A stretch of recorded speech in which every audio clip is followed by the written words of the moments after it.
Sejam bem-vindos ao Gigantes Cast, o PokerCast do Gigantes Poker Team. Lugar para aquele bate-papo descontraído de jogador para jogador.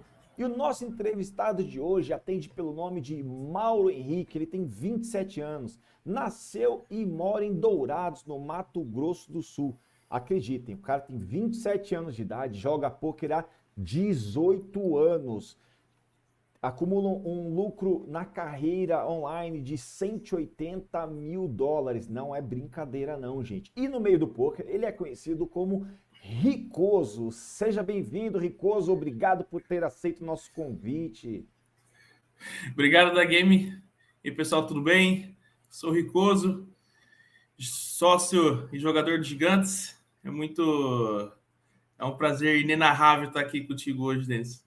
Prazer é nosso, Ricoso. Obrigado mais uma vez por ter aceitado o nosso convite, utilizando aí o seu precioso tempo que podia estar jogando, estudando, né? Para estar fazendo esse bate-papo aqui com a gente. Bom, e vamos começar logo pelo começo então, né?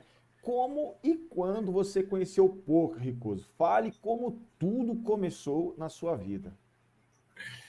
Engraçado que desde pequeno eu sempre vi minha família, tios, tias, meus pais estar numa mesa de baralho.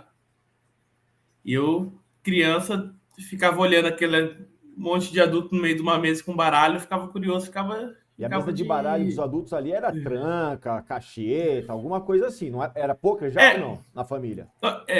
Tinha poker também, mas era tipo canastra, cacheta, truco.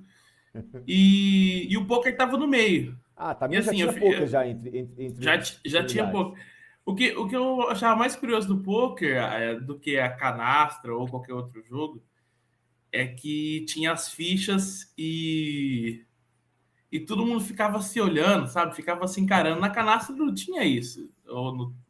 Pode ser no truco tem um pouco, mas tinha um ar assim de, sabe? Rolava uma coisa que eu ficava muito curioso, cara, por que eles ficavam se olhando? Os adultos, se a gente é criança, os adultos se olhando e falava, cara, eu preciso jogar isso, preciso aprender. E eu sempre pedia para jogar, mas ninguém deixava. Eu tinha, sei lá, 7, 8, 9 anos de idade, ninguém ia deixar a criança brincar na mesa. Aí meu pai comprou um computador na época e eu falei, já que ninguém vai me deixar jogar, vou aprender online de alguma forma. Comecei a pesquisar, aí descobri que tinha alguns sites acho que na época no Facebook, aí tinha o PokerStars também, que davam dinheiro fictício, e eu comecei a brincar ali com fictício, isso com 7, 8, 9 anos. E eu lembro que até quando eu fiz uns 12, 13 anos, que eu já não era tão criança, eu já comecei a brincar com os adultos. Eu lembro que era engraçado que eu apelava todos os adultos, desde criança, porque eu lembro que teve uma vez que eu dei um check raise numa CBET, isso quando eu tinha ali 12, 13 anos, aí o meu tio desistiu e falou, ó, deixa eu ver essas cartas. Aí eu mostrei, tipo, era um flush draw. Não, você não pode jogar assim, você não pode, você tem que só pagar. Eu falei, não, eu jogo do jeito que eu quero. Eu lembro que saí com 20 reais, que era o dinheiro o dinheiro do lanche da escola. Engraçado. Mas após isso, depois dos 13, eu lembro que eu pedi para minha avó pagar um boleto do PokerStars, um boleto para comprar dólar do PokerStars. Aí eu falei, ó, é para jogo do online, nem expliquei E aí exatamente você como já que botou era. doleta dinheiro real lá já, então, nessa época, É, já com 12, 13 anos. mais ou menos por aí. E eu lembro que eu zerei esses dólares rapidinho, assim, mas eu lembro que a emoção de estar jogando em dólar era totalmente diferente, né? É, dinheiro verdadeiro ali, dólar já, né? A coisa já ficando mais séria do que o dinheiro fictício, do que a mesinha ali em casa com a família, né? Sim, É, eu imagino, eu era. imagino. E quando é que o jogo ficou sério pra você? Quando é que você começou a encarar o poker de forma profissional, vamos dizer assim? Ou pelo Ó, menos de forma séria, né? Talvez ainda não é, começou de ser forma profissional no início, mas assim, sim. quando é que o poker começou a ficar um pouco mais sério? Você falou, opa, você começou a enxergar alguma coisa nesse negócio aí. Sim, quando eu entrei num time de poker quando faltava mais ou menos alguns dias para completar 18 anos. Até esperei completar 18 anos para fazer a conta do PokerStars, no meu nome. E eu lembro que eu jogava City Gold de 50 centavos. Isso foi em meados de outubro de 2014, mais ou menos. Eu lembro que eu fiquei mais ou menos uns 3 meses jogando City Gold. E na época, os meus mentores me viu que eu tinha potencial, porque nesse período eu tinha feito uma média ali de 800 a 1.000 City Goals. Sim, já jogava com City Goals antes disso, mas muito pouco ali. Tinha uma banca muito. E quando eu era menor de idade, tinha uma banca pequena. Mas aí eles me fizeram um moving up como se eu saísse do ABI de $1 para ABI $8, assim, tipo, eles fizeram um moving up, e na época de 2014, assim, não tomei tanto ferro, porque até fiquei positivo, passou mais ou menos uns 5, 6 meses, eu cravei um 8 com rebuy no PokerStars, que pagou mais ou menos $6.000, e ali foi 8 com rebuy? Quantos anos você tinha aí? Ali, eu tinha 18 anos, 8 anos e meio, mais ou menos. Aí é um sonho, né? Aí sou bom ali, demais. Mas não, é isso que aconteceu, porque eu fiz um outro moving up. E foi onde que aconteceu a minha primeira down swing, na verdade, né? Down swing, né? Foi rasgação, na verdade, né? Você fazer um outro moving up sem. A variância foi positiva e naquela época você não tinha tanto embasamento. Tá ganhando, sobe, mas não era subir um degrau, era subir 10 degraus. Então, aí onde a primeira porrada veio.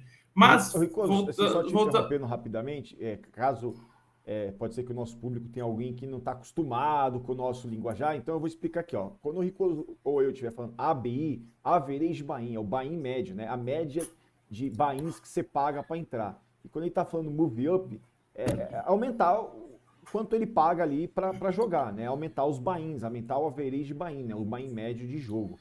Só para alinhar aí, caso tenha um pessoal que é menos experiente, que não conhece ainda tanto o nosso linguajar, né?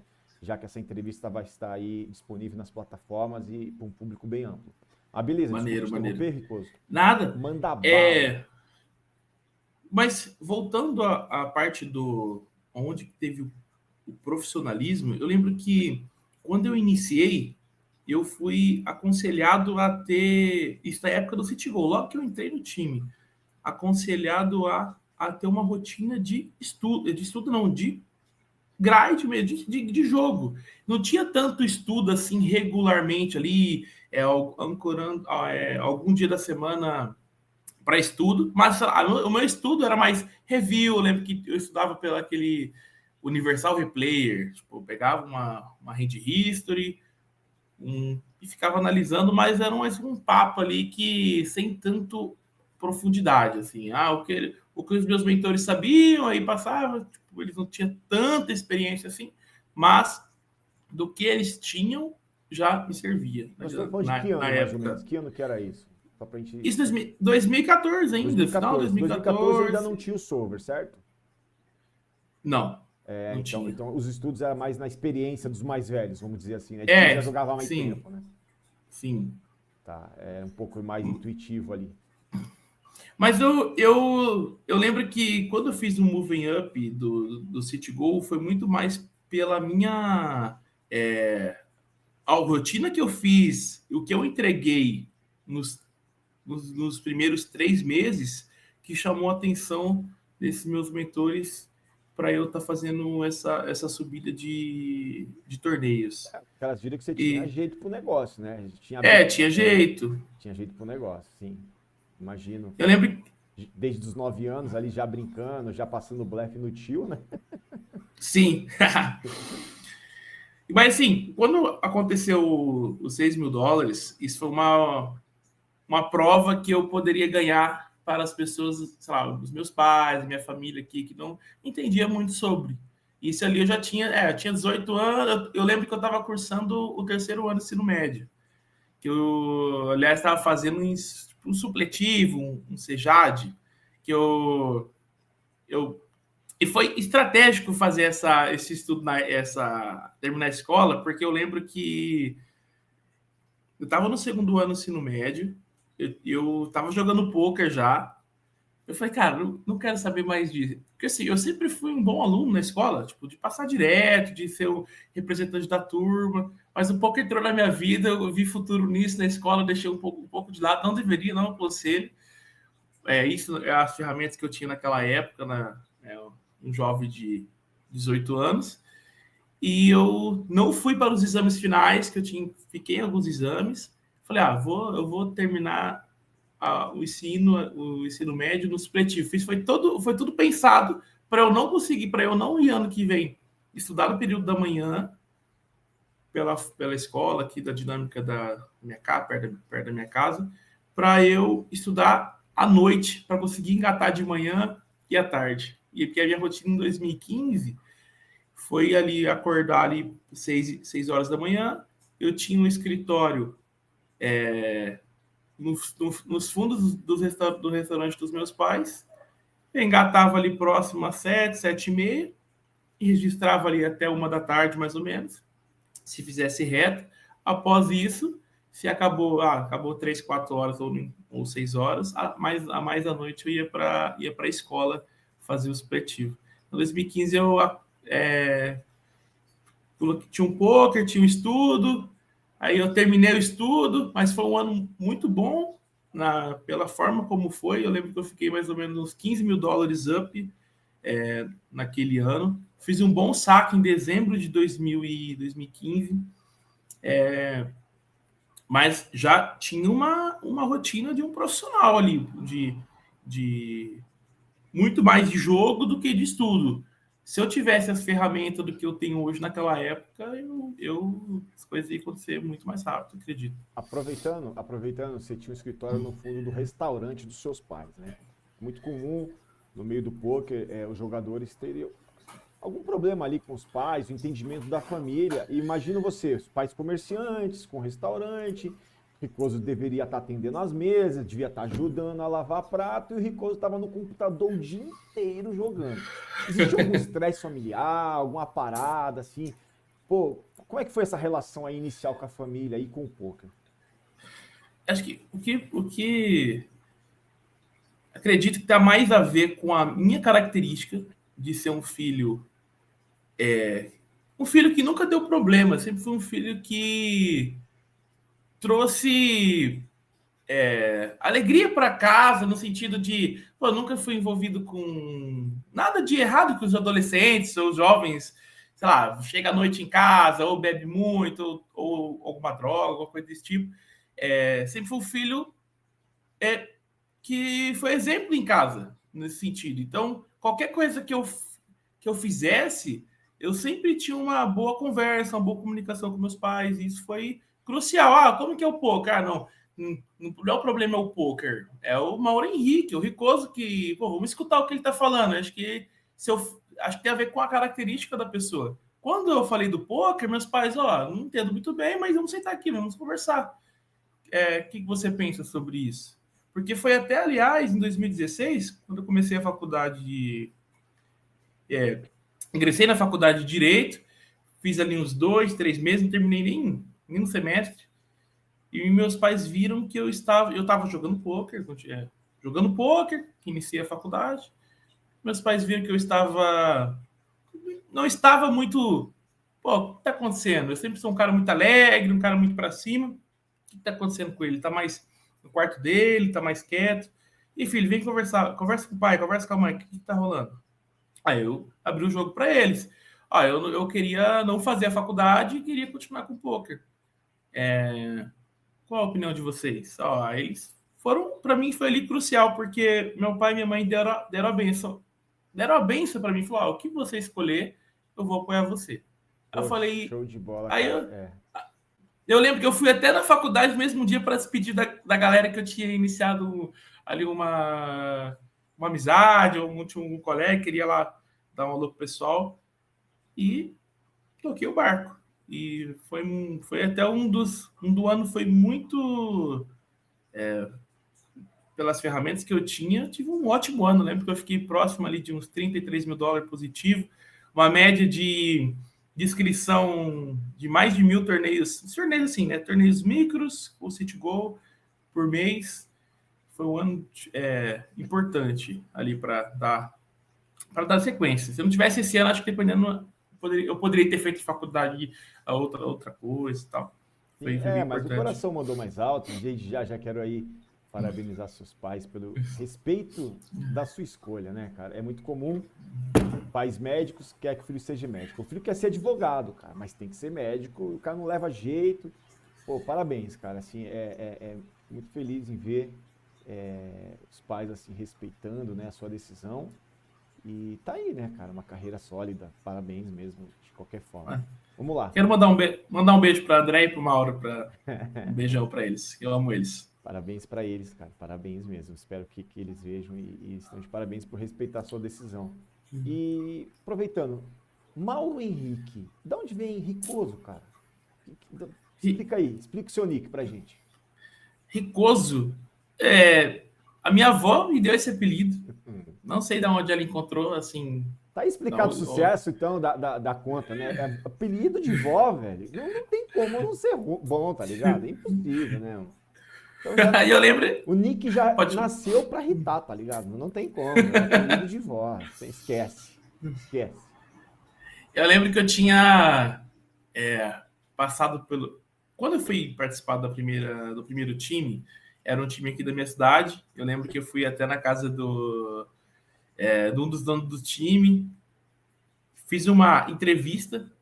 Eu lembro que até teve algumas perguntas, tipo, o que é Shark Scoop? Eu não sabia o que era Shark Scoop. Mas eu lembro que me fizeram uma pergunta assim, o que você quer com o poker?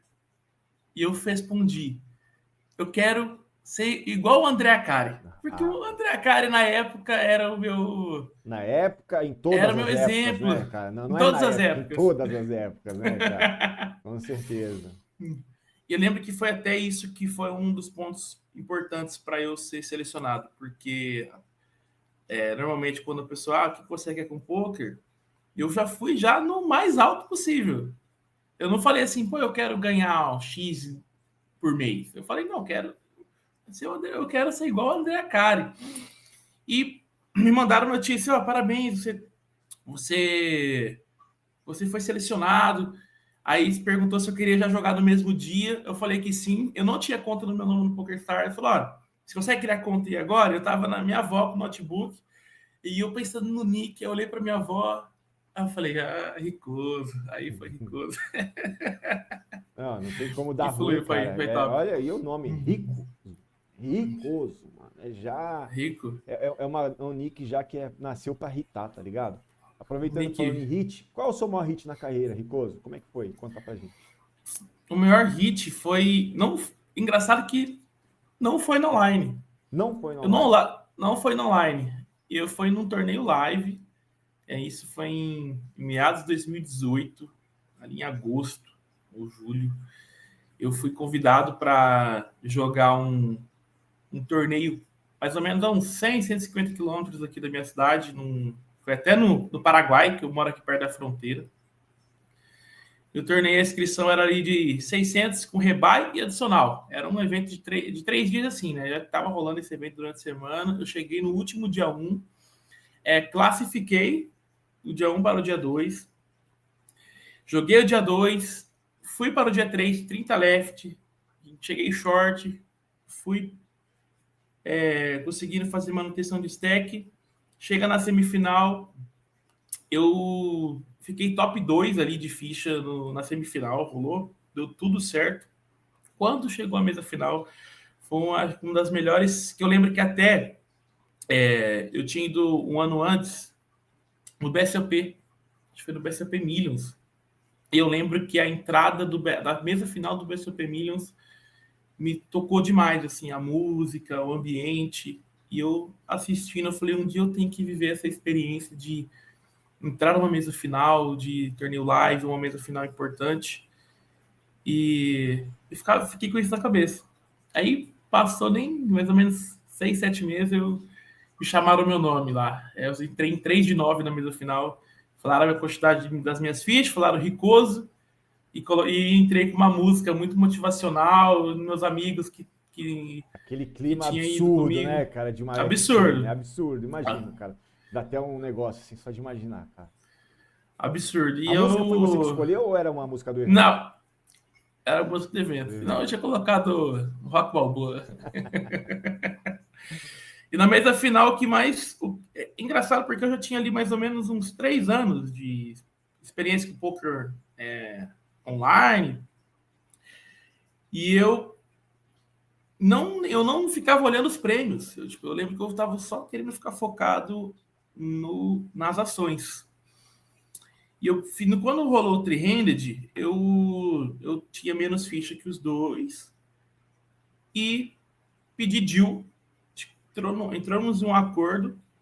Eu lembro que até um dos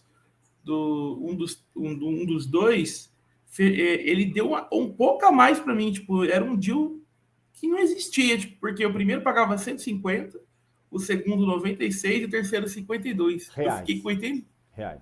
reais. R$1.000. E eu fiquei com isso. E eu fiquei com 80 mil reais. Ele fez como se ele estivesse fazendo uma doação.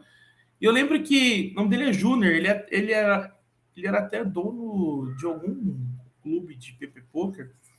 Se ele estiver por aí, eu quero agradecer ele, porque eu lembro que encontrei ele um ano seguinte no BSLP, e eu fui lá conversar com ele, agradecer ele, que foi muito importante esse dinheiro na época, e foi uma das melhores sensações do poker, assim, estando no torneio live e ganhando um prize tão grande, assim, foi Lembrando, pegou 80 aí? surreal. 80 mil reais, 80 cravado. mil reais, cara. Que sensacional, meu Deus do céu. No live. E no online? Tem algum hit assim que você recorda que foi uma parada assim? Não. Foi no Big 11, foi em 2018 também. Foi um mês antes desse live, que foi um Big 11 de domingo que pagou mais ou menos 11 mil dólares. Foi isso. Onde o Big 11 pagava muito ainda. Na época pagava bem, né? De domingo ainda, fields maiores. Show de bola. E aproveitando, falamos de hits, né? E a sua pior downswing? A vida não é feita só de flores, né? Só do pico da montanha. Existem os vales também. E toda a carreira não tem jeito e o poker não é diferente, né? Qual foi sua pior downswing? Quando foi? A minha pior downswing... Foram duas downswing. Eu vou contar a primeira. Quando não tinha todas as ferramentas que eu tenho hoje, senão eu vou aproveitar passaria que você está falando, eu vou colocar aqui na tela pra gente o seu gráfico. Esse é o gráfico do Ricoso, ó. Gráfico. Cara, primeiramente, antes de ser pai da sua downswing, parabéns, né, Ricoso? Isso aqui é para poucos, né? Que gráfico bonito. Obrigado. Gráfico escadinha, um gráfico mais de 180 mil dólares de profit na carreira. Eu acho que foi aqui, né? Só downswing, eu até separei. E aí, poxa, foi um período ali tenebroso, de meados ali de outubro de 2018 até janeiro, fevereiro de 2019. Pô, o cara que tem esse gráfico, a gente olha, mas não vê esses pequenos lances, né? Quando a gente olha um gráfico todo, é lindo, mas como o jogador construiu essa carreira linda, mas teve uns momentozinhos, né? E um deles é esse aqui que tá aqui. Ser acostumado a ganhar, acostumado a estar para frente, de repente enfrenta um momento ali, né, que não é tão bom. Explica pra gente aí como é que foi esse momento e já aproveitando como é que você fez para sair dessa situação, cara? Conta pra gente aí. Com as ferramentas que eu tinha antigamente, eu lembro que essa downswing aconteceu pós eu já tinha ficado mais ou menos ali até no meio do ano de 2018, mais ou menos 25 mil dólares positivo. Fui para esse torneio live, fiquei mais 80 mil reais positivo. Falei, chegou o momento de subir um degrau. Mas eu não subi um degrau, eu subi mais uns 3, 4 degraus. E onde aconteceu, assim, eu não tive uma gestão, nas ferramentas que eu tinha naquele momento, eu não tomei a melhor decisão. Acredito, eu tô matando o field, é isso que passa na cabeça quando a gente tá numa upswing, assim, muito, que nunca tinha acontecido. E você acha que tá matando o field, e acha que vai matar qualquer field. Eu passei mais ou menos, se você olhar o período, acredito que foi ali próximo de 2, 3 meses ou 2 meses de... Deu 3 meses, eu vi ali uns 3 meses. 2 meses 3 meses e meio, por aí. Sim. E eu desci ali mais ou menos uns 10 mil dólares, mais ou menos. E eu falei, não, opa, assim, poderia ter, tivesse 3, 4 mil, já poderia ter ligado alerta. Eu fui ligar alerta com 10 mil dólares. Reduzi a marcha, voltei o plano e comecei a subir. Voltei a jogar o mais barato e as coisas começou a fluir. Mas se eu tivesse essa ferramenta de hoje, eu ia conseguir ligar o alerta já desde os primeiros 3, 4 mil dólares ali, ou até antes, para eu saber manejar a minha grade, a minha rotina.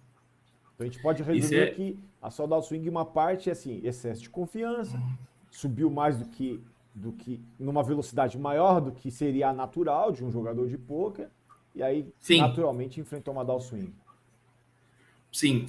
É A importante, é segunda importante, né, das. a gente falar sobre isso, porque talvez alguns jogadores mais inexperientes estão vendo e às vezes cravam o torneio e acha que é agora, né? Então é importante, vendo que não é assim, né? A gente tem que ter uma velocidade ali de subida que respeite, né, a sua evolução técnica.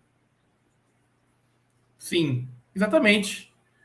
E se eu tivesse num time que com uma estrutura com mais pessoas, eu acredito que eu não passaria por essa da swing.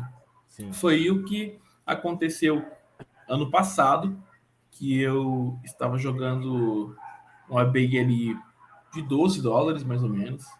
Peguei uma. Acredito que não foi. Que tem diferença, né? De dar o swing, de você. A dar o swing, você não pode se prender nela achando que tá jogando bem, jogando com. Matando os EVs, e você está num momento ruim. Pode acontecer que você não está jogando bem. Isso é importante. Aí você fala, ó, só dá o swing e você esquece de olhar os seus efeitos, esquece de estudar e achando que é só culpa da variância. Mas não pode, muitas vezes pode ser que não seja isso. Ano passado foi exemplo. Peguei, não estava jogando bem, desci de reta aqui no time, já estava na reta 6, joguei a reta 5, recalculei a rota, comecei a estudar mais, organizei minha rotina off-poker. Eu estava mais ou menos com uma make de 6, 7 mil dólares. Eu fui notificado, ó, Ricosto, você vai descer de reta por isso, uma make que não é natural nesse average pegar. Eu falei, opa, então tá tudo errado. Vou ter que, como se eu estivesse iniciando minha carreira novamente, porque quando eu parei para estudar, eu fui estudar pré-flop. Eu fui estudar o que o TG dá raiz, qual é o range do TG aqui, qual o range de cada posição, o que o EP defende versus EP. E eu fui estudar todo o que, quando você inicia no poker, você começa. A primeira coisa que você estuda é os raise first in, né? Qual o range que você joga nessa posição. Eu fui masterizar todo o pré-flop. Então, porque assim, eu pensei, cara, por onde eu começo? Vou começar. Então, agora eu tenho um norte a seguir. Depois, vou estudar tudo primeiro no pré-flop, né? Depois Tribet, Blood War, etc, etc. Eu fui me embasar. Com isso, as coisas começaram a fluir. Eu fui puxando a make pouco a pouco. Até, aliás, que gravei um torneio, um hit, que era um. Eu tava tirando pouco a pouco e do nada deu um hit que eu salvei, tipo, os 80% da minha make. Mas não mudou. Isso foi um acaso ali, que eu tive tem uma pitada de sorte, mas a gente não conta com isso. Poderia ter acontecido quando tivesse up já. Mas isso foi. Já eu estou vivendo isso, pô, puxei toda a make, o plano continua. Não quer dizer que agora que ficou fácil, que minha vida foi facilitada, o plano continua, bora para cima. As coisas fluiu e da reta 5, hoje estou, depois de um ano, estou na reta 8. Fiquei ali mais ou menos 30 e poucos mil dólares positivo, puxei a make e o gráfico só subiu. Eu consegui encontrar dentro da minha rotina, que eu conseguisse estudar com frequência, sem deixar, por exemplo, o off-poker de lado, conseguir volumar, fazer um volume de um profissional ali, de mais ou menos 500, 600 torneios mês. É claro que vai ter players que pode fazer menos, mais, mas acredito que dentro desse número, com volume de estudo, é bem assim, show de bola. Assim, o player consegue ter um retorno sobre o investimento longo prazo que para mim estou satisfeito. Bem legal você ter falado isso, Ricoso, porque você está falando que essa sua experiência no ano passado, ou seja, um jogador já experiente, já com hits na carreira, e enfrenta ali uma make-up, para quem está nos assistindo e não conhece esse linguajar, é salvar a parte negativa, vamos dizer assim, né? De uma forma bem simples, salvar a parte negativa com que ele estava ali no time. Então estava um período negativo, já de novo tentando mandar o swing. Pô, o cara com tanta experiência vai lá e faz o quê? Reconstruir as bases, né? Fui lá reconstruir, estudar raise postinho, range de tribet, e aí o seu gráfico responde, né? Se isso foi bom ou não, porque tá lá, seu gráfico, pô, escadinha, subindo de novo. E aproveitando que estão falando sobre isso, vamos falar sobre time de poker. Hoje você joga no Gigantes Poker Team, e você já passou por quantos times, cara? O primeiro time é o Golden Team, aqui da minha cidade. Em 2017 eu joguei no Forbet, um ano mais ou menos. Em 2020 eu entrei no Gigantes. Estou aqui hoje, não pretendo sair. Que legal, já com experiências, né? Passou por alguns times, Forbet um grande time no Brasil. E tem uma pergunta que acontece muito no meio do poker, jogar em time ou jogar por conta própria, cara? Essa é uma pergunta que rola no meio de jogadores. Há quem defende jogar por conta própria, que na verdade, na minha opinião, tá? Minha opinião, os jogadores que tiveram algumas experiências não boas com times, ou por N motivos, não importa quais sejam, e que acabam divulgando essa ideia de que jogar por time não é um negócio legal. Eu quero a sua opinião. Você joga em time hoje, já passou por outros times, com toda essa experiência. Jogar em time ou jogar por conta própria? Fala aí. Eu acredito que se o player almeja alcançar voos maiores na parte do porque não é só ser um jogador de poker. Acredito que um time você pode ter primeiro. O jogador de poker ele passa por downswings, passa por momentos de percas ali, pode ficar 2, 3, 6 meses sem ganhar, um ano talvez.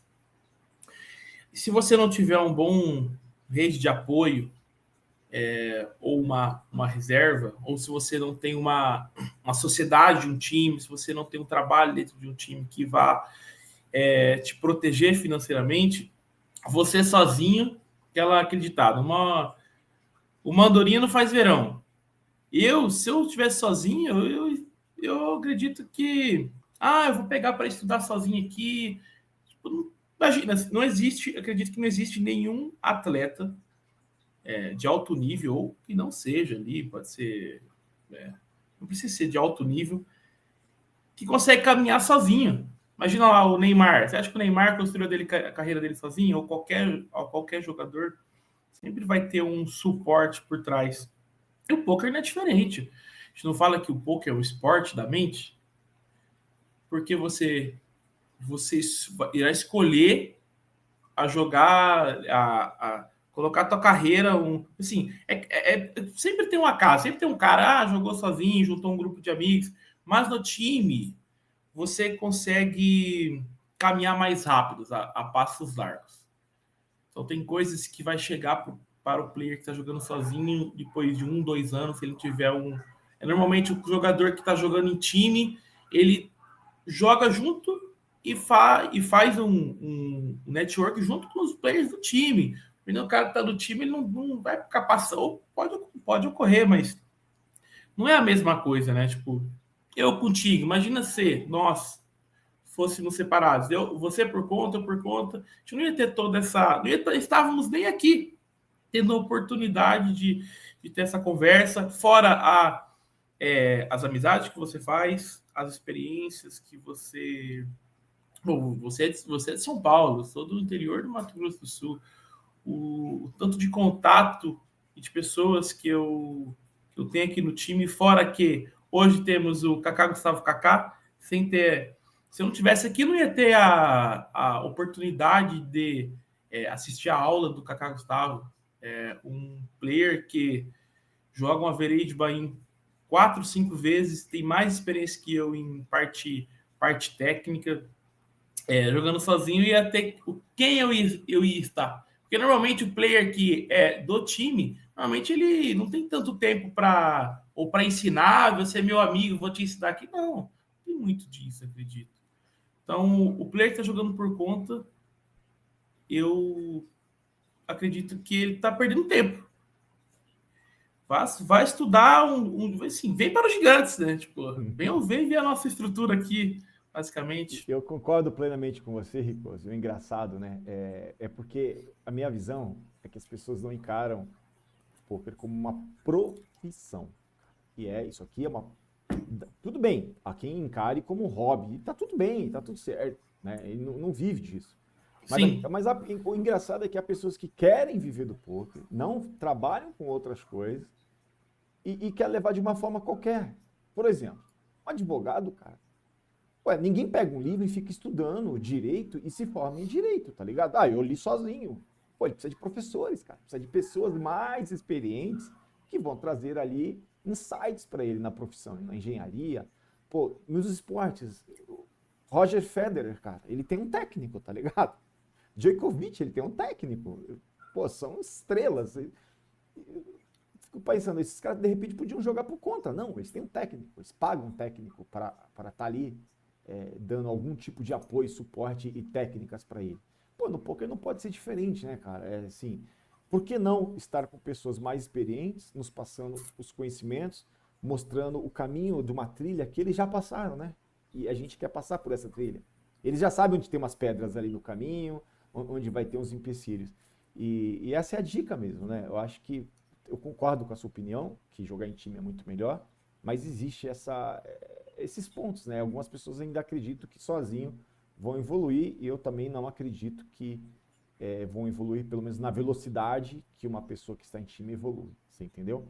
Bom, falando em time, Gigantes Poker Team, quais são os pontos fortes? Fala um pouco dos Gigantes aí, o que você pode ressaltar do time que te ajuda muito na sua carreira, enfim, os pontos fortes do time. O Gigantes, ele me ajuda a evoluir em algumas esferas da minha vida, que é a parte técnica, a parte social e a parte mental. E a parte técnica, as aulas semanais, que é normalmente ali de 2 a 3 aulas, fora o network que eu tenho com o time e consigo trazer os players, igual você disse agora, se você quer alcançar um objetivo, ande com pessoas que já conseguiram, que sabem o caminho, que desmataram essa trilha. Então, estudar, igual nós estudamos, eu, você e os meninos aqui do time toda terça, fora as aulas do time, tanto a parte de programas, o time é completo, assim, isso é surreal, assim. Se eu tivesse essas ferramentas, a cabeça que eu tenho hoje, isso lá no meu início, eu ia estar junto com o The Night Guy. Mas aí seria covardia, né, Ricoso? A gente ter experiência na idade que a gente tem agora, sendo jovem de 18 anos, aí é uma covardia do mundo, né, velho?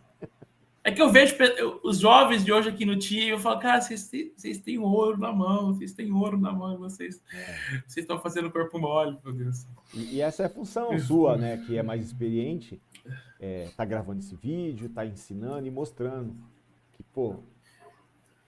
aproveita, né, cara? Aproveita que Sim. Vocês já estão pegando um caminho que já tá mais plano, né, cara? Já tá até asfaltado já, né? Já tem até um asfalto ali naquele caminho, naquela trilha, tá ligado? Já tá mais fácil, Sim. né? Eu imagino dessa forma. Falando em carreira, É, hoje você joga qual average e você pretende subir? Até onde você quer chegar, cara, em carreira? Você tem isso em mente ou você nem pensa nisso? não, eu vou. Não, eu preciso recapitular um Tá, pouco aqui atrás. Eu gostei da pergunta. Estava falando sobre a parte técnica, social e mental, né? sim. A parte técnica, como eu disse, das aulas, a parte social, que eu tenho contato com vários players de várias idades, de várias cidades diferentes, culturas diferentes. De várias Isso idades, eu acho que é. você tá falando sobre mim, mas tudo bem, continua.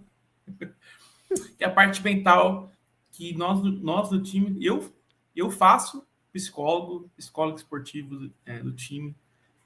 Vejo que é importante, sim, porque me dá algumas coisas que eu já sei me faz relembrar. E isso é importante. E eu tenho ali mais ou menos 15 dias, uma hora de conversa com um profissional da mente, né? O jogador é atleta da mente, precisa cuidar da mente.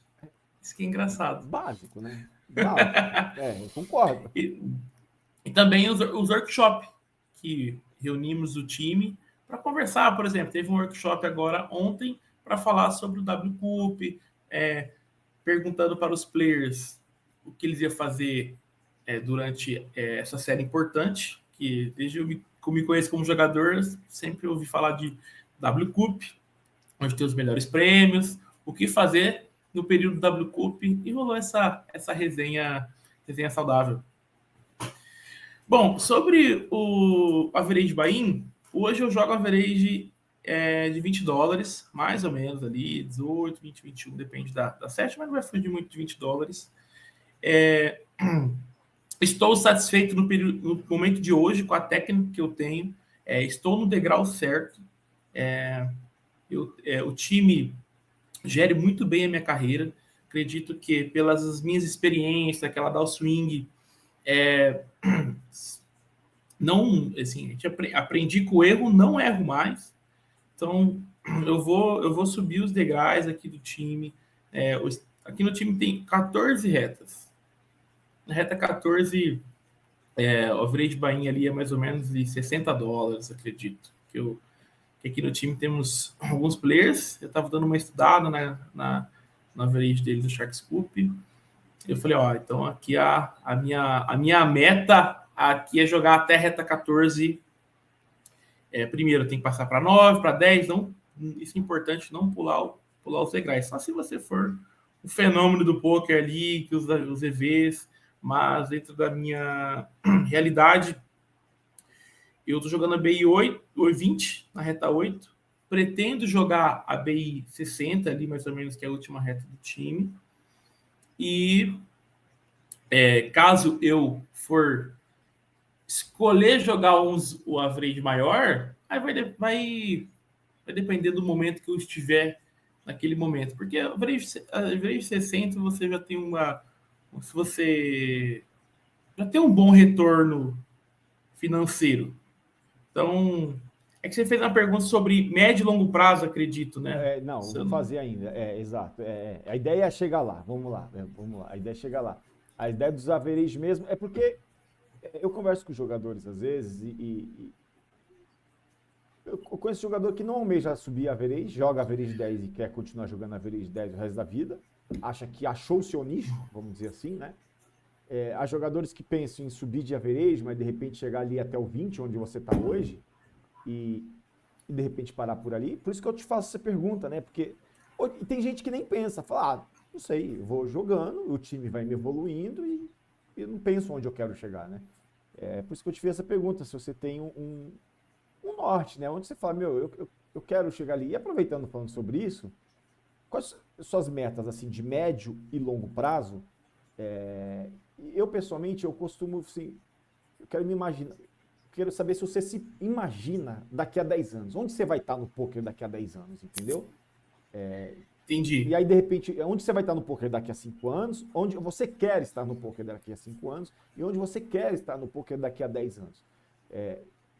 O que você está construindo pensando nisso, cara? Fala para mim. Ou você não pensa nisso? Eu Eu penso sim, mas é uma coisa que me consome, assim, uma coisa que eu não tenho pressão nenhuma de falar, daqui 10 anos. Eu não me coloco essa pressão. Se fosse para escolher, eu queria estar rodando o circuito mundial do poker, Las Vegas, CPT, tá em Mônaco. Mas você quer, é um desejo. Assim, primeira pergunta que me fizeram onde você quer chegar, eu falei que queria ser o André Cari. Porém, quando isso é um jovem completando 18 anos, que não sabia nem o que era Shark Scoop. Eu fiquei um período pensando nisso, mas chegou um momento que eu coloquei meus pés no chão. Eu falei, assim, não que eu não pense nisso hoje, mas eu sei que não vai acontecer isso para amanhã, então tem um processo, eu tenho que dar um passo de cada vez e curtir o processo.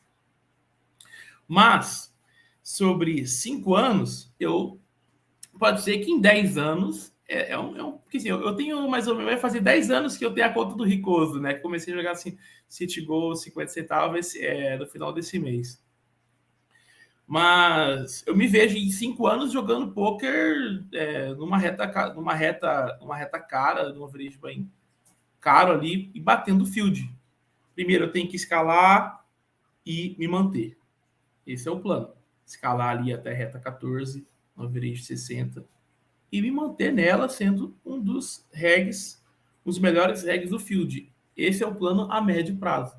No longo prazo, se eu vou ter rodar o circuito, isso vai ser, primeiro, olhar para o quanto de dinheiro eu tenho, basicamente, a parte estrutura, minha parte financeira, olhar para a minha parte financeira, para ver se faz sentido. Pode ser que não faça sentido, porque você vai pegar uma viagem para fora. É melhor você rodar os circuitos dentro do Brasil primeiro. Tem os BSOP, Goiano, Paranaense, KSLP. Posso estar esquecendo de algum, mas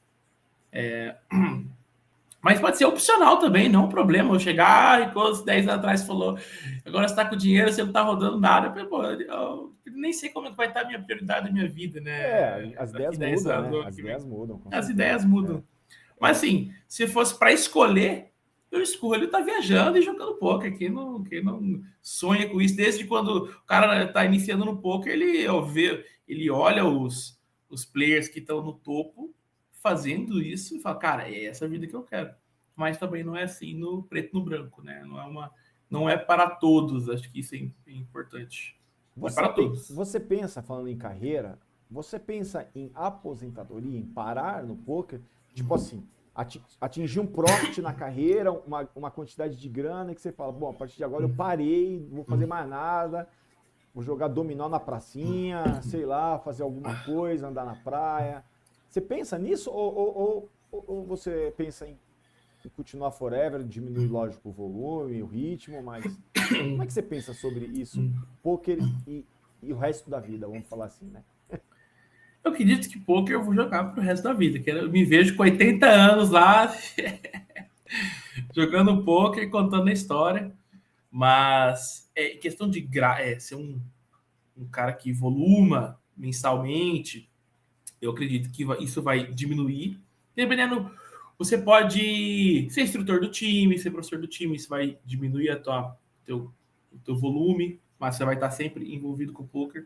Me vejo em 5, 10 anos envolvido com poker ainda. Eu tenho 27, faço 28 esse mês. Eu tenho muita lenha para queimar, né? Não é uma coisa que eu estou pensando agora. Se eu ganhar agora o main event do W Cup, sei lá de quanto que vai pagar, $1 milhão, que seja. No outro dia, posso falar, no outro dia eu não vou jogar, mas eu vou estar comemorando, mas 2, 3 dias eu vou estar no pano de novo. Então, não é a questão da grana em si. Posso diminuir o volume?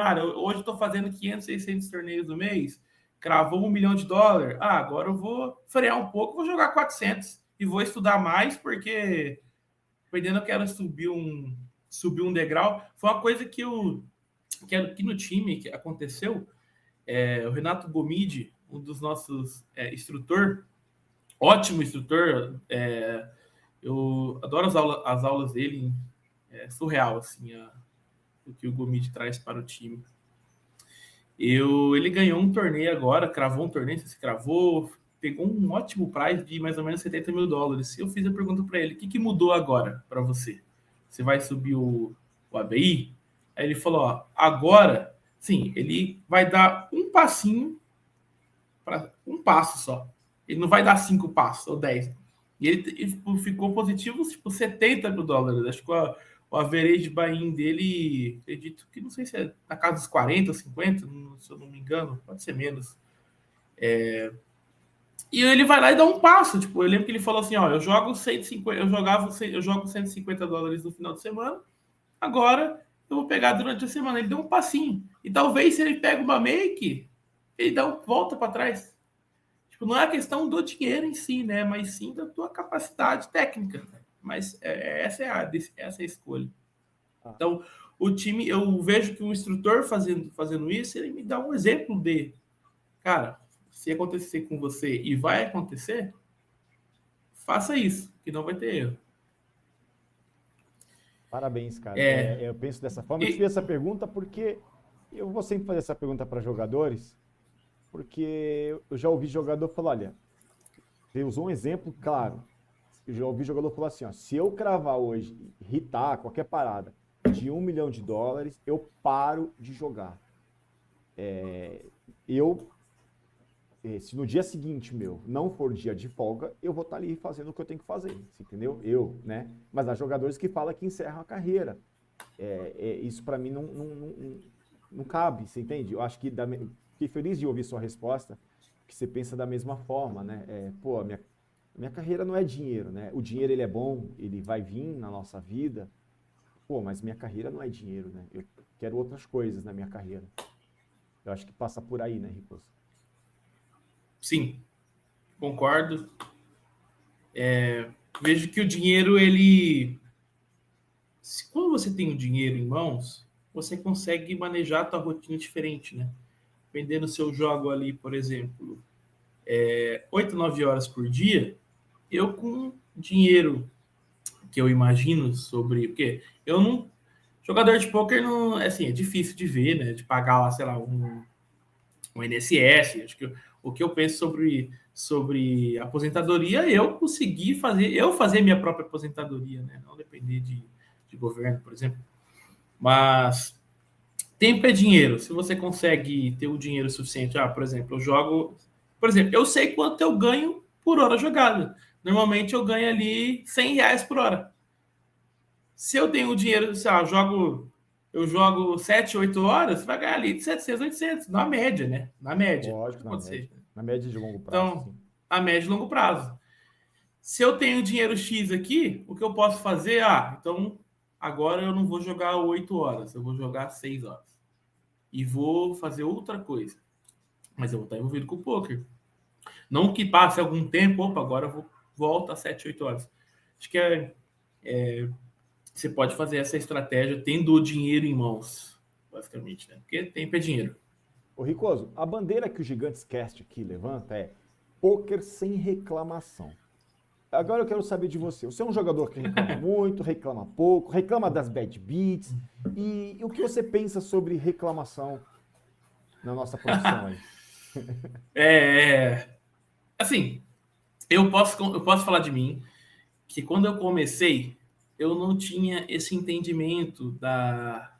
Ou tinha, mas eu tava de maluco. Pô, eu já quebrei mouse, já xinguei, já fiquei puto. Mas depois da parte, quando você entende, assim, é um processo de amadurecimento. Você entende que não tem controle. Pô, você vai dar um all-in 9-9 lá. A sua ação foi. A sua ação, o teu controle está em dar um all-in. O que o seu adversário vai fazer? Você não tem controle. Aí deu call de 2-2, bateu 2. Pô, você tem controle nisso? Você fez ainda melhor jogada, o cara não deu call pior que você. Mas eu vejo que o jogador para mim, a pessoa que faz isso aqui, ela mostra como ela faz as outras coisas. Então, se é uma pessoa que é tiltada, que Primeiro, tá jogando, imagina, a pessoa tá jogando a Average Buy-in de $5, tá no time, aí ele quebra mouse. Pô, calma, você tá na Average Buy-in de 5. Mesmo se você tivesse na Average de 100, você estaria errado reclamando. Porque não leva a nada, pô. Primeiro assim, jogador de pôquer, além de estudar a parte técnica e toda a complexidade do jogo, ele tem que estudar também controle emocional. Principalmente. Usar time bank na hora de tomar uma ação, respirar. Pô, usa o time bank, pô. Você tem 1 minuto de time bank. Você vai dar insta call, você vai, calma, respira. Pensa o jogo, pensa se faz sentido esse bet, se faz sentido esse check no river. Ah, vou desligar, o cara não me pagou flop turn, mas vai que ele no river ele folda. Para, pensa no range.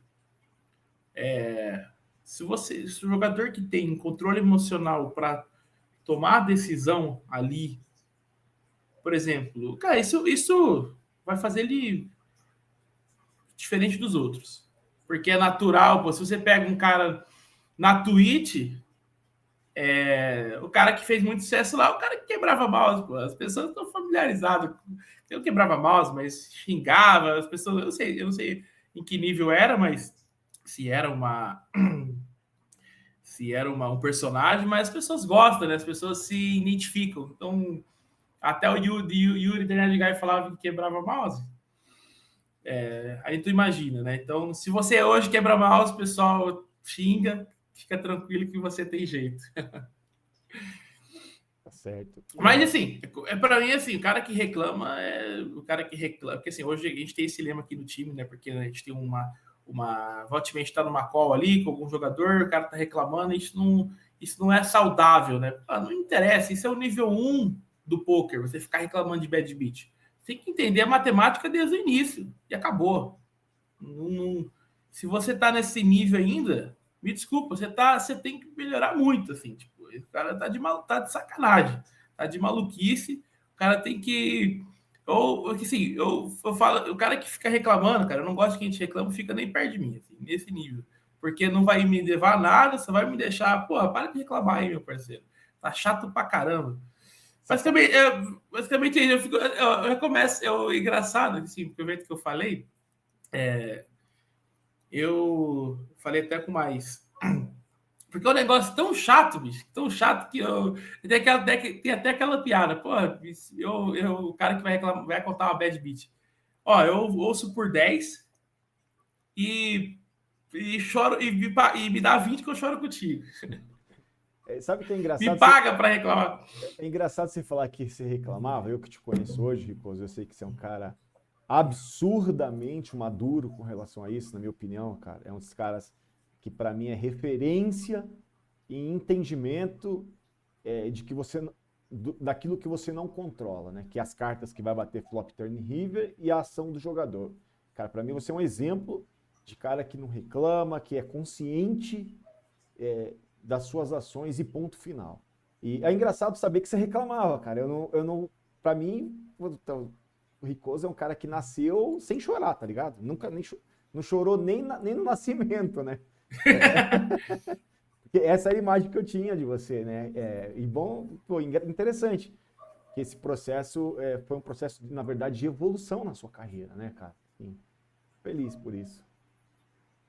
E Obrigado. aproveitando, que dicas gerais, assim, não só sobre reclamação, né? Nós abordamos esse tema, porque poker sem reclamação é a bandeira que o Gigante Cast aqui levanta.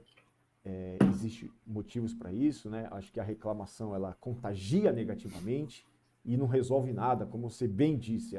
Cara, você não vai resolver nada. Já aconteceu o que aconteceu, você não controla o flop turn river e não controla a ação do seu adversário. Então não adianta reclamar. É pura falta de entendimento, talvez, da própria natureza da sua profissão, né? Sim. Então, assim, fora a reclamação, que dica você poderia dar para um jogador iniciante? Dicas como um todo, tá, Ricoso? Fica à vontade aí para explanar, porventura, algum jogador iniciante que está nos ouvindo, nos vendo. Que dica você daria para um cara que está começando a carreira no poker? Cara, uma dica, se você tá no time de poker, primeiro, procure um time de poker. O time de pôquer... o Gigantes Poker Team, ele pede o mínimo 500 jogos para ser analisado. Vai rolar uma entrevista. Mas, assim, estando já no time de pôquer, vá direto ao ponto. Não fica titubeando o teu início. Primeiro, no time de pôquer, você está com faca e o queijo na mão. Foque na tua rotina. Monta um grupo de colegas que têm o mesmo objetivo que você, ou que tem uma parte técnica um pouco melhor que você, ou igual. Porque se você... Primeiro, foi a forma que eu fiz que funcionou comigo. Primeiro, quando você está no time de pôquer é muito mais fácil, né? Você tem todas as ferramentas ali, é só você se organizar. Você organiza a rotina, você organiza o estudo, chama os amigos ali uma vez na semana, ou duas, ou sempre esteja trocando ideia de mãos. Viva uma vida de um profissional desde o início. Que as coisas vão fluir para você. Podem fluir.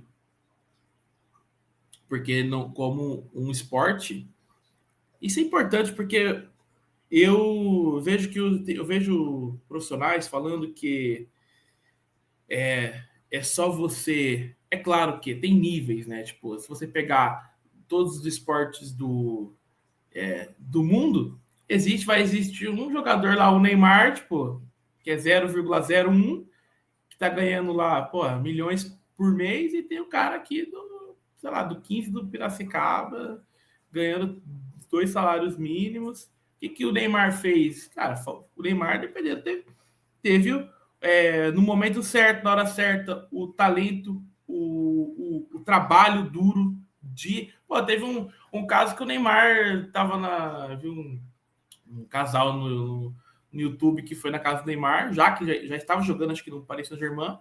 O Neymar deu 11 horas da noite. Pessoal, boa noite, amanhã eu tenho treino. As pessoas só vê o pódio, né? Não vê toda a história por trás. Mas o poker não é diferente. O que o Yuri Edgar fez para chegar lá? E porque tem poucos Yuris? Você pode ser um Yuri? Eu não sei. Mas você pode ser um cara que joga uma average de 60 e está conseguindo ser top, um jogador top. Está conseguindo lucrar ali, sei lá, 150 mil dólares no ano, 100 mil dólares. Quem não quer isso? Eu, quando estava na minha época, eu estava ganhando ali, sacando $1.000 por mês, eu estava satisfeito.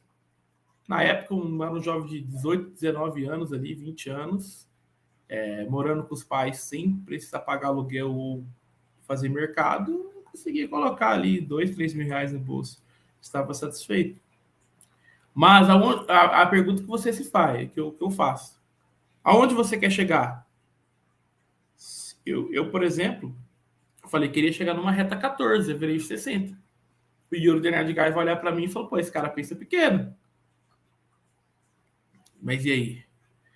Será que eu tô errado ou ele tá certo? Sim, você tem que ver onde tá, até onde tô, você tem que pensar na tua capacidade. Eu tô nem que o Ricoso falou que vou ser o Yuri. Então tá bom, vamos lá, pô, eu tô contigo, vem perto de mim também que eu vou te ajudar. Dependendo, você me puxa para cima também, a average em 60 é pouco. Pode ser que eu tô pensando pequeno mesmo. Mas, você que está iniciando, vá direto ao ponto, junta-se com pessoas que querem o mesmo objetivo que você, cria uma rotina de um profissional que as coisas podem acontecer. Bom, Ricoso, a gente está chegando ao fim aí da nossa entrevista. Quero já agradecer imensamente, absurdamente o seu tempo. Cara, foi muito gostoso bater um papo com você e quero deixar aberto aqui para suas considerações finais e se tem algum tema que a gente não abordou, que você queira falar, e já faça aí suas considerações finais aí para o nosso público. Show! Eu quero te agradecer pela oportunidade de ter essa conversa contigo. Eu gostei da resenha. Acredito que se deixar nós dois aqui, sem a câmera ligada, a gente já fica o dia todo conversando. Com certeza sempre vai ter algo para ser falado. Digo que se você, primeiro, falando dos gigantes, né? As nossas inscrições aqui do time estão sempre abertas na bio do nosso Instagram, Gigantes Poker Team. Faça a inscrição, venha conhecer o nosso projeto, a nossa estrutura. Vem conversar com a gente. Acho que só essa ideia eu acho que os players, dependendo, tem esse medo, né? Uma conversa sem compromisso, mostrar a estrutura, vem aqui, a gente troca uma ideia. Acho que para um bom início de um jogador para o time, começa com um bom bate-papo, uma boa troca de ideia, de pensamento. A gente sempre escuta o jogador, o que ele pensa. E aqui a gente está para direcionar o player da melhor forma possível, basicamente. Então, a gente quer... Se o jogador ganha, o time ganha. Então, todo mundo ganha. É um ganha-ganha. Essa é a verdade de um time de pôquer. Então, é o ganha-ganha. Se você ganha, o time te passa parte técnica para você ganhar e todo mundo ganhar. Essa é a ideia. Ninguém perde. Só ganha, na verdade. Então, Gigantes Poker Team depois falta o Gigantes Poker Team na tua vida. Para decolar. Bom, Ricoso, chegamos ao fim e eu quero fazer aquela pergunta íntima. Foi bom para mim? Foi bom para você? Foi bom para mim também. Fala, galera, esse foi o Gigantes Cast de hoje. Espero que tenham curtido e lembre-se, viva sem reclamar que a sua vida vai melhorar. Poker sem reclamação. Até a próxima. Obrigado. Valeu, Ricoso. Valeu.